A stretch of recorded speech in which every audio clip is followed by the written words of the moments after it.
श्री स्वामी समर्थ. आपल्या सर्वांचे माझ्या यूट्यूब चॅनलवर अगदी मनापासून स्वागत. स्वामी महाराजांच्या कृपेने आपल्या सर्वांच्या सर्व इच्छा मनोकामना पूर्ण होत ही स्वामींच्या चरणी प्रार्थना करते आणि आपल्या आजच्या या नवीन व्हिडिओला सुरुवात करते. आपल्या हिंदू धर्मामध्ये कोणतेही शुभ कार्य असू द्या, या प्रत्येक शुभ कार्यापूर्वी श्री गणेशाचे आवाहन केले जाते. गणपती बाप्पांची विधिवत पूजा केली जाते. श्री गणेशाची प्रथम पूजा करण्याची आपल्या हिंदू धर्मामध्ये प्रथा आहे.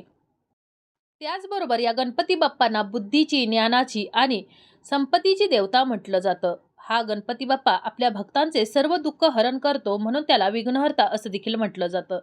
तर आपल्या हिंदू पंचांगानुसार बुद्धीची देवता असलेल्या या गणपती बाप्पांची दरवर्षी माघ महिन्याच्या शुक्ल पक्षाच्या चतुर्थी तिथीला जयंती साजरी करण्यात येते. माघ विनायक चतुर्थी, गणेश चतुर्थी या नावाने ही तिथी ओळखली जाते.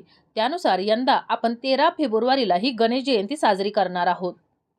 तर या गणेश जयंतीला गणपती बाप्पांची विधिवत पूजा केली जाते, व्रत केलं जातं, उपवास केला जातो. त्याचबरोबर आपल्या कुटुंबामध्ये सुख शांती टिकून राहावी, गणपती बाप्पांचा कृपाशीर्वाद आपल्या कुटुंबावर सदैव राहावा, यासाठी अनेक उपाय, अनेक सेवा देखील केल्या जातात. असाच एक उपाय आपण आज या व्हिडिओमध्ये जाणून घेणार आहोत.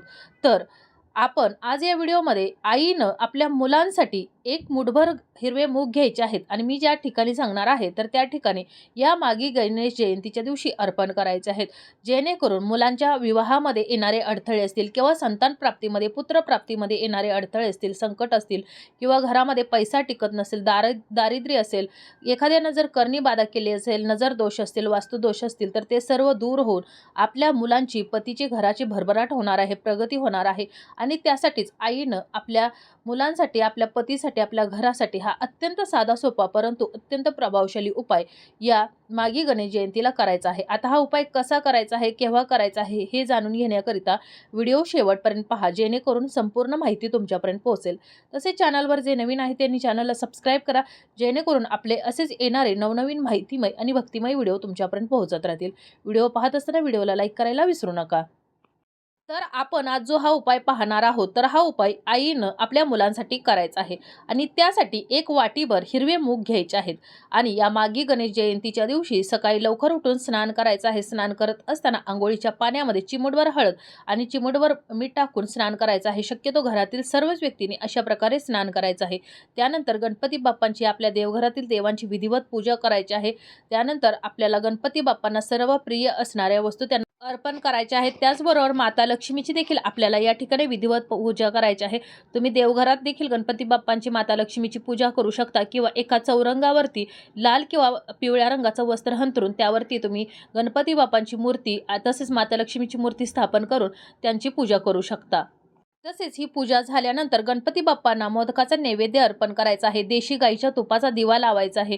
या दिव्यामध्ये 2 लवंगा आणि भीमसेनी कापराच्या वड्या टाकायच्या आहेत आणि त्यानंतर आता हे जे मूग घेतलेले आहे तर ते मूग आईनं आपल्या हातामध्ये घ्यायचं आहे आणि ही वाटी आपल्या हातामध्ये घेऊन अथर्व शीर्षाचं पठण करायचं आहे. गणेश स्तोत्राचं पठण करायचं आहे.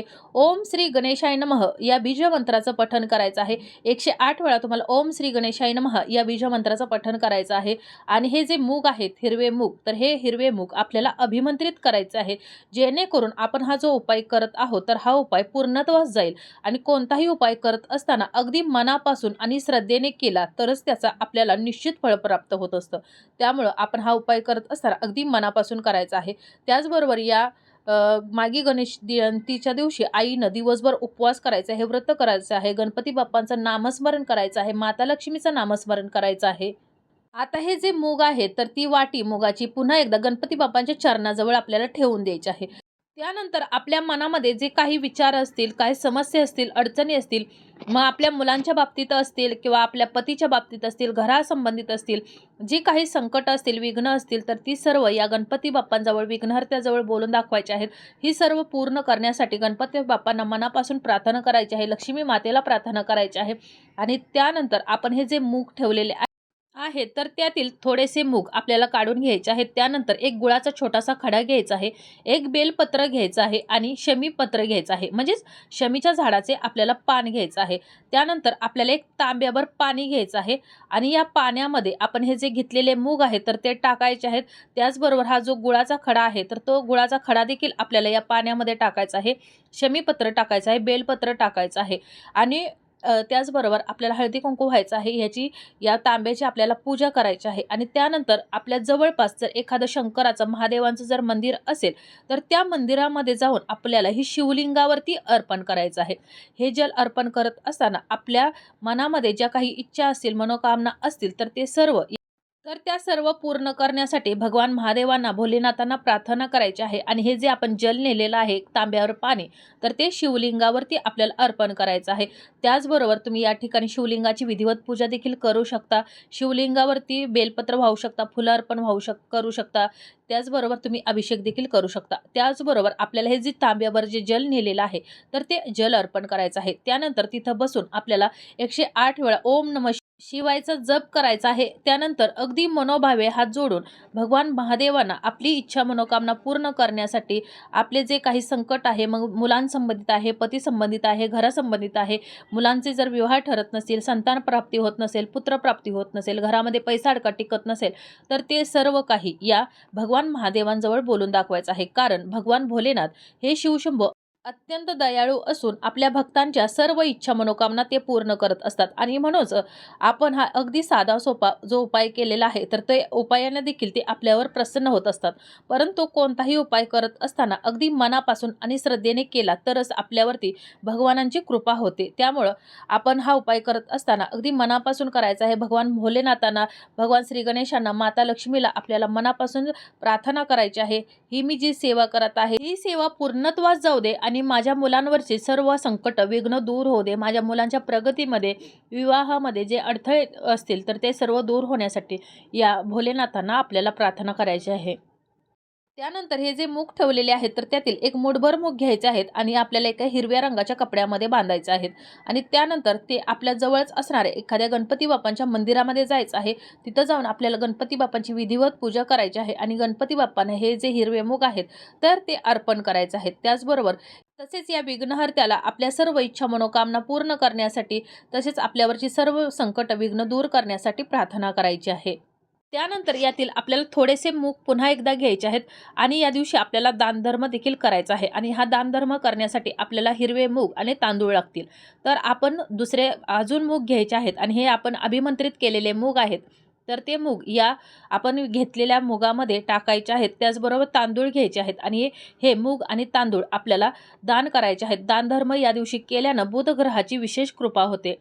त्यानंतर आता हे जे उरलेले मूग आहेत तर त्या मुगाच्या आपल्याला 2 पोटल्या करायच्या आहेत. त्यासाठी हिरव्या रंगाचा आपल्याला कापड घ्यायचं आहे, वस्त्र घ्यायचं आहे. हे नवीन असावं, कुठेही खराब झालेलं नसावं असं हे वस्त्र घ्यायचं आहे. त्याच्यावरती हे मूग जे आहे तर ते अर्धे अर्धे आपल्याला ठेवायचे आहेत.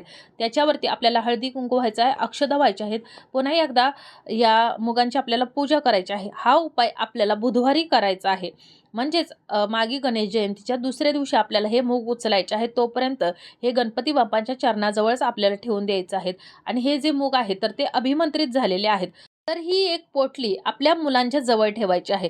मग तुमच्या मुलांच्या जी शिक्षणाचं म्हणजे अभ्यासाचे जे ठिकाण आहे तर त्या ठिकाणी ठेवू शकता. किंवा तुमचा मुलगा ज्या ठिकाणी झोपत असेल तर त्या ठिकाणी एका कोपऱ्यामध्ये कुणाचाही स्पर्श होणार नाही अशा प्रकारे तुम्ही ठेवू शकता.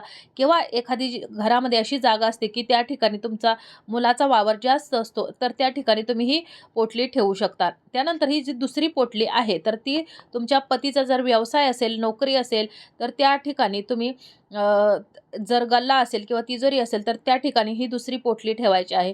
जर तुम्हाला या ठिकाणी तेच ठेवणं शक्य झालं नाही तर मग तुम्ही तुमच्या देवघरामध्येच ही पोटली ठेवून द्यायची आहे. आणि गणपती बाप्पा स्मरून या पोटलीची आपल्याला सकाळी आणि संध्याकाळी विधिवत पूजा करायची आहे.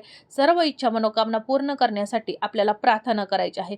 आणि हे जे मूग आहेत तर त्यातील अगदी थोडेसे मूग आपल्याला घ्यायचे आहेत आणि आपल्या मुलावरून हे ओवाळून फेकायचे आहेत. तर त्यासाठी आपल्याला या मुगावरती चिमूटभर हळद ठेवायची आहे, चिमूटभर मोहरी ठेवायची आहे आणि त्याचबरोबर 2 लवंग ठेवायचे आहेत, तमालपत्र ठेवायचं आहे. आणि त्या आपण ज्याप्रमाणे लहान मुलाची दृष्ट काढतो तर त्याप्रमाणे आपल्या मुलांची दृष्ट काढायची आहे. मग तुमची मुलं 1 असतील, 2 असतील तर प्रत्येकासाठी हा वेगवेगळा उपाय करायचा आहे. जेणेकरून तुमच्या मुलाच्या मागे जी बाधा असेल किंवा कोणते दोष असतील, मग कोणत्या शिक्षणामध्ये किंवा व्यवसायामध्ये, नोकरीमध्ये जर काही अडथळे येत असतील तर ते सर्व दूर होण्यासाठी याची मदत होणार आहे. तर हे उतरून झाल्यानंतर तुम्हाला हे वाहत्या पाण्यामध्ये प्रवाहित करायचं आहे.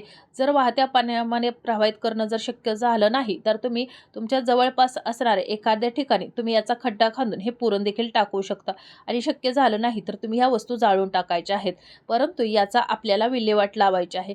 तर अशा प्रकारे हा साधा सोपा परंतु अत्यंत प्रभावी उपाय यामागे गणेश जयंतीला आईनं आपल्या मुलांसाठी, आपल्या पतीसाठी, आपल्या घरासाठी अवश्य करायचा आहे, जेणेकरून आपल्या मुलांवरची, पतीवरची सर्व संकट दूर होतील.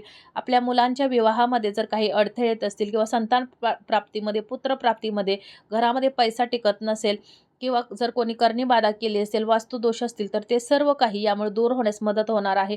पतीच्या नोकरीमध्ये, व्यवसायामध्ये भरभराट होणार आहे, प्रगती होणार आहे. मुलांची शिक्षणामध्ये प्रगती होणार आहे आणि सर्व घरावरची संकट, विघ्न या गणपती बाप्पाच्या विघ्नहर्त्याच्या कृपेने, माता लक्ष्मीच्या कृपेने दूर होण्यास मदत होणार आहे. तर अशा प्रकारे आपली आजची ही माहिती, आजचा हा व्हिडिओ तुम्हाला कसा वाटला कमेंट करून जरूर कळवा. माहिती आवडली असेल तर व्हिडिओला लाईक करा, चॅनलला सबस्क्राईब करा आणि हा व्हिडिओ जास्तीत जास्त शेअर करा. धन्यवाद.